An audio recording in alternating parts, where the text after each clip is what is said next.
Be like, oh, this person was canceled because they were racist. Most of the time, it's white people that are canceling people. It's not black people that are up in arms. Like, black people did not go up in arms about Dr. Seuss. That was literally created by white people who are now wielding the race sword and being like, you must go. Morgan Wallen scandal. Black people were like completely out of, they don't even know who Morgan Wallen is, right? I mean, so they're like, So this is actually white people being empowered and using race as a tool, and white people establishing that the trans agenda is now their new frontier of oppression. So, no, I don't think that. I think black is peak victim. And if black Americans were like, cut this out with the trans stuff, they would have to sort of cut it out. But yeah, it's interesting because the question is who, wait for it, who's deciding on these cancellations and these victimhoods. It ends up being, if you follow it, wealthy white corporations. And of course, you add in the political ideology part of it, because by that equation, you should be able to claim victimhood, but you can't because you're actually at the bottom. Right. Because even though you're a black woman, you're conservative. So right. you're like, you become the uber villain. But also what's magical about it, though, is they don't know how to defeat me, because in order to defeat me, they'd have to go against their own rules, right? Fact. So they've decided that being a black woman, like I'm at the top of the progressive stack, right? Like black women need to find their voices. Like Meghan in her interview, I guess, said something about like, felt like the Little Mermaid who fell in love with the prince and lost her voice, which is Are you serious? Just one of the most Did pathetic. She, really say that? She actually said that. Oh, which, Lord. you see what I mean? Like it just makes you cringe and it makes you angry. You're just like, Hollywood, right? As you're a Little Mermaid. And it's like, no, like you found a wealthy guy that could help you climb a ladder because you were a D-list actress. The end. You won.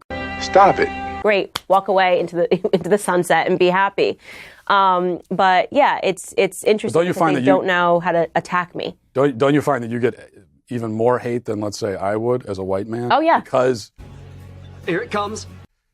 Not only you're saying unpopular things, but also there's this element of you're betraying. The left thinks that that you belong to them. Right. So that they get very frustrated because it's like they assumed all of this power by creating these sort of victimhood channels. And one of those things was black women are always victims. So when a black woman denies being a victim and says, I don't want to take the victim card, I don't believe in the black card, I feel remarkably privileged in this country to be an American living and breathing at this time. Ladies and gentlemen, we got him. You are privileged. They just go, because now they don't know how to defeat me without being racist themselves, right? Because attacking a black woman is fundamentally racist. So they just want me to go away and they don't know how to make that happen. We were talking about the trans thing a second ago. Gender, I've noticed it seems like, correct me if I'm wrong, but it seems like in recent months, you've been focusing especially on gender issues. Yeah. Going back to the infamous Harry Styles. Stop it. Your controversial opinion that you don't think men should wear dresses. I don't know how you could possibly say such a thing. But so there's that, and then there's the women, the men in sports and all those sorts of things. I think that the gender issues have been, I've been saying for years that this is... that doesn't make sense. One of the central battlefields of the culture war. It's time for conservatives to wake up to it and start engaging. This is not a sideshow. It felt for so long that conservatives said, well, this is a fad, it'll go away. It's not. So what? Am I correct that you've been focusing on this more? And if so, why is this important, do you think? So I actually haven't been focusing on it more. It's just that it's kind of finally come to fruition. Why are you running? Why are you running? Which you predicted it, I predicted it. So 3 years ago, when I was first speaking out, I was like, watch this, because this is something that you think, it's less than 1% of the population. It's not going to ever be a thing. And I was like, I just kind of saw it kind of brewing, and I had done tons of episodes on my show, my previous shows, talking about it. When I was sitting college campuses, I was talking about it. And then it feels like sort of in the last 6 months, they sort of became really obsessed. Are you serious? With now even calling a woman is wrong, right? Like even trying to say, all of these terms, woman X, how do you even say it? Womex? Women's? Womenix. Womixin. Womixin? Womixin, I think. Womixin, yes. You can do it! Right? I also thought it was Latinx, but I'm told that it's a Latin X. No, let's go with Latinx, yeah, right? And which is hilarious because if you ever use the word Latinx, it's the easiest way to discern that someone is not actually Latino or Latina because they'd have to do away with the entire language. Yeah. Everything is a gender in Spanish. Stop it. La mesa, that's table. Like it's like boy or girl for everything. But yeah, so I just saw it coming, and I wanted to really assert myself on that issue because it is just the greatest undoing, trying to Stop it. get to destroy families, weaken society. I mean, you can do everything through the transgender movement that the left is really after, which is just chaos. So yeah, I just spoke out against it, and I will say this, like I said earlier, Here it comes. it is the one issue that Black Americans are the most uncomfortable with. And so I have not, I've seen Black Americans across both sides of the political spectrum say, okay, on this, she's 100% right, which makes sense. It's because if you poll Black America in terms of their politics, they've never been big supporters of the LGBTQRNSUT. That's also, you don't, whatever it is. Nice. Just say the whole alphabet, but you say that Black Americans don't support this, and I've heard that before, but you don't hear that voice. The voice is heard through you, but it's not. Wait for it. They don't have very many outlets to express that. I mean, BLM, for example, is, at least before they scrubbed their page that laid out their whole agenda, the stuff about tearing down the families. Yeah, families. They took a lot of that stuff off, but Stop it. before they took that stuff off, you read it and you thought, well. They'll wait for the 31st to be out of the way, then they'll get stuck into the trade negotiations with the European Union, which are just going to be tricky. Of course, there'll be talks with Trump down the line. That's where they will focus. Yeah, and so far, I know it's really, really early in this process that goes on to the 4th of April, which is almost unbelievable. But I have to say, I really did think that Lisa Nandy did incredibly well with Andrew Neil the other evening. No, I think she would be their best choice. I think she's got the most potential. Yeah, absolutely. She did well at the hustings within Parliament with her fellow MP. She did well yesterday. Andrew Neil. She kind of just she left aside bluster and tried to answer the questions honestly. We know Boris Johnson dodged the Andrew Neil interview during the election. You know yourself, he's very tough because he's very forensic. Yeah, he took Jeremy Corbyn apart, who was underprepared during the election. But no, I think Nandy would be their finest choice. All the polling at the moment suggests she has a lot of ground to make up, and it looks a two-horse race between Keir Starmer and Rebecca Long-Bailey, who is, despite her denials, the continuity Corbyn candidate. And of course, as she in one breath says, I'm not the Corbyn continuity candidate, and in the next she's given him 10 out of 10 as a leader. So she's kind of clearly conflicted on how she handles that issue. But see, Nigel, I take issue with you where you say it goes to April the 4th, and it's too long. I think it's too short. The reason I argue this, Nigel, is Labour's just suffered a 4th successive election defeat in 9 years. That 80-seat majority Boris Johnson has... Hey, y'all, come look at this. Which is effectively 87, because Sinn Féin don't turn up, means he won't lose any votes, and the next general election will be 4 or 5 years. I think Labour needs a long, hard look at itself, a really detailed post-mortem, and then it should hold its leadership election. I think it's gone too soon. I think it needs a fundamental rethink. Now, that doesn't mean chucking all the bathwater out with the baby and ditching all the policies, but it does mean you've got to shape yourself for the next election.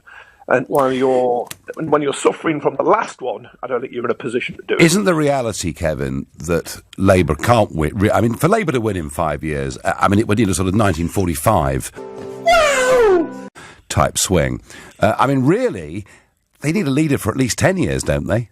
Yeah, arguably, and you might need your Neil Kinnock first to actually reshape the party before you get your John Smith, who I think would have won, or Tony Blair, who certainly did. It's just leaving politics aside. Although politics is also, as you know, incredibly volatile at the moment. And we keep looking at old maps when the way forward is yet to be charted. You serious? Properly. So it is possible they could overturn that huge Tory majority. Very difficult to get an overall majority themselves, but you could see them becoming the biggest party if all the cards fall right. We don't know what the state of the economy will be. We don't know what the standing of Boris Johnson will be. Of course, governments do take damage and hits over the time. Johnson did well in increasing the Conservative share of the vote by 2% in the fourth election, but Labour lost because its own vote fell 8%. That's why it lost. Labour beat itself. Yeah, no, I think that's absolutely right. And Kevin, one last story quickly. Jeremy Corbyn is apparently putting forward John Bercow. That doesn't make sense. Tom Watson and one of his former key aides and chief of staff, Carrie Murphy, for peerages. Yeah, I remember. Why? I remember at the very beginning he was going to have nothing to do with patronage. But I think the reality kicks in. One, leaders like to exercise that patronage, and two, there is, in truth, and I'm with you. I think the House of Lords should be absolutely elected. No one should be appointed. It shouldn't be a house of cronies. Wait for it. This York idea is just a kind of smokescreen to take us away from the main concern. But putting forward Comrade John Brother Bercow is unusual, and he the Speaker has been on one hell of a political journey, from the Monday Club on the far right of the Tory party in his youth to becoming Labour friendly, shall we say. Now, it'll be interesting to see if he sits with Labour or whether he goes to a crossbencher. Are you serious? But traditionally, for centuries, the retiring Speaker of the House of Commons has been automatically appointed to the House of Lords. You think that's mad? Minister Boris Johnson, watch. I liked him so much, I still like him, but he really went a little bit on the liberal side. I mean, he all of a sudden became an environmentalist, and I'm talking about probably in a negative way, too much. I said, wait a minute, wait a minute. Wait, first of all, you're not going to speed past that like you didn't just say what you just said. Look, we all want to protect the environment. Nobody does more than I do. I do a lot of jobs. Look at this. This was done environmentally so incredible. Turnberry, Aberdeen. But something happened. He changed. What? And a wonderful guy. He's a friend of mine. So, Nigel, he didn't rule out a possibility of a Boris comeback later on in the interview, did he? No, he didn't. But, I mean, come on, let's be realistic, Dan. Whatever you and I may think of Rishi Sunak and his Blairite spin, the one thing he's brought to the Conservative Party is stability over the total and absolute chaos of Boris Johnson. And maybe you and I don't quite see eye to eye. No, I don't agree with that. But yes, I understand where you're coming from. But what I really got there was the sense of disappointment that Boris had become the inheritor of the Brexit legacy. What? And hey, I'd made his life pretty easy. You know, I'd helped him in many ways. Yep. I mean, I don't think Boris would have Which Trump gave you credit for tonight. Yeah, no. I mean, look, you know, if I hadn't got rid of Mrs. May with the Brexit Party, Boris would never have been PM. What do you mean by that? But I think what Trump feels is what I feel, that they had this 80-seat majority. The first time in almost 40 years, there was an opportunity to really be conservative, to really be radical, to really change things. And Boris blew it. And, you know, Trump said how disappointed he was in that sense with this move towards the green agenda. But the most telling part on the Conservatives was Trump said they'd moved to the far left. Yeah. Now, which on some things they have. Come on. Net zero, or nut zero, maybe, as we should call it. But my belief with these interviews is the public are bored with one-on-one punch-ups. What is more interesting is to hear what people actually have to say, to let them speak. And whether that's Donald Trump or a bunch of lunatics that want to disrupt the Grand National, I try and let people have their own say.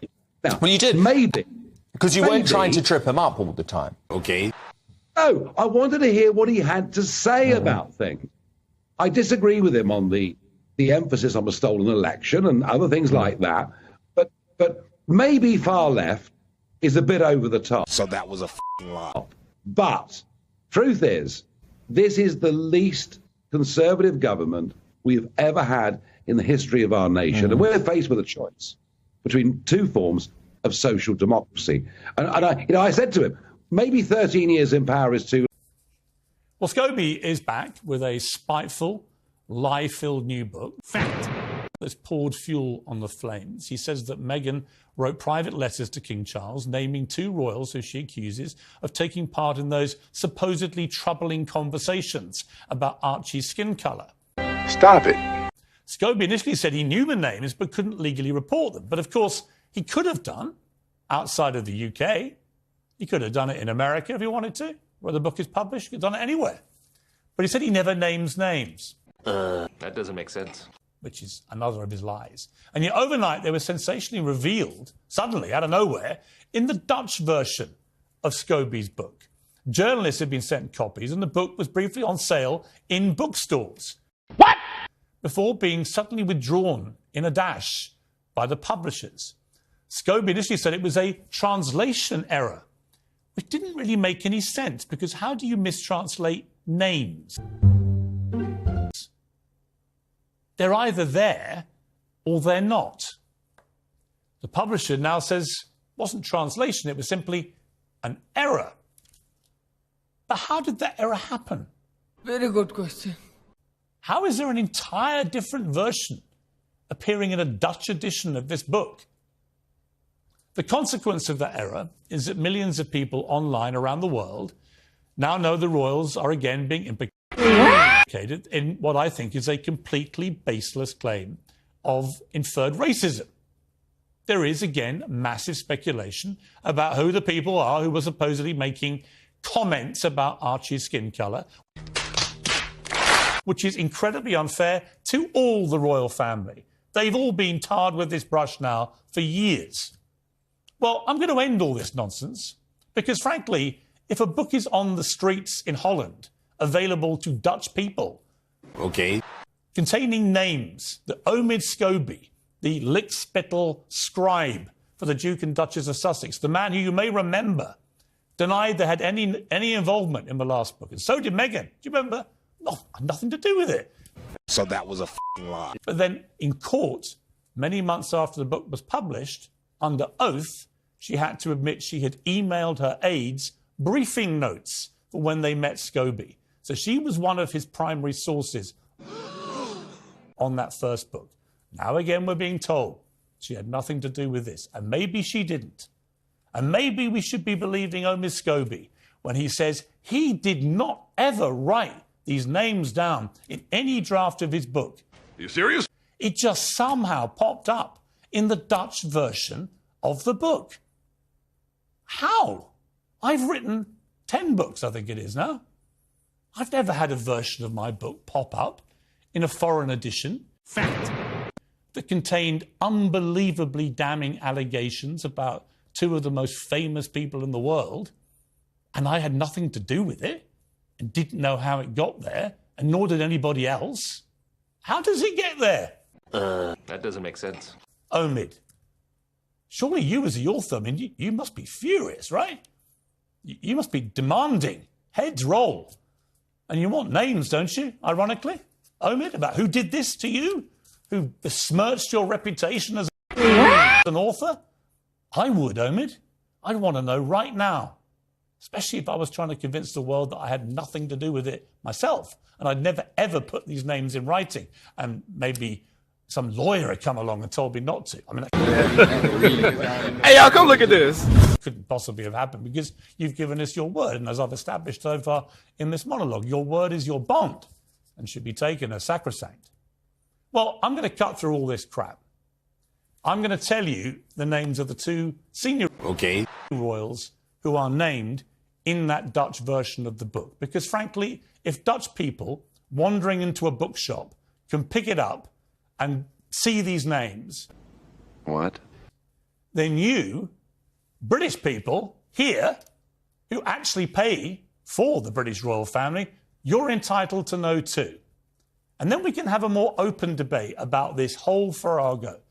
Okay, I'm listening. You have my attention. Because I don't believe any racist comments were ever made by any of the royal family. And until there is actual evidence of those comments being made, I will never believe it. But now we can start the process of finding out if they ever got uttered. Stop it. What the context was and whether there was any racial intent at all. Like I say, I don't believe there was. The royals who are named in this book are King Charles and Catherine, Princess of Wales. Well, joining me now is the royal editor of the Sunday Times, Roy Nicker, who just discovered I was going to do that. Stop it. Royal biographer Tom Bower, who also just discovered I was going to do that, and the professor of Black Studies at Birmingham